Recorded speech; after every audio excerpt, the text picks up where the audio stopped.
Naalala ko noon, may isang pare na nagbinyag sa mga bata. Napakamot na lang talaga si Father sa kanyang ulo. Tinanong niya yung mga magulang, anong pangalan ng bata? Sagot ng mag-asawa, cellphone po, Father. Ano, ba't cellphone? Galing po sa aming mag-asawa. Anong galing sa inyo? Opo, ako po si Celia at mister ko po si Ponce.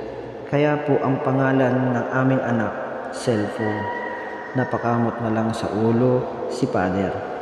Ikaw, ano naman pangalan ng anak nyo? Napangiti ang mag-asawa. Charger po, Father. Ha, bakit naman charger? Ang pangalan ng anak nyo galing po sa aming mag-asawa. Ho, Father. Ako po si Chari, siya po si Roger. Kaya po ang pangalan ng aming anak ay Charger.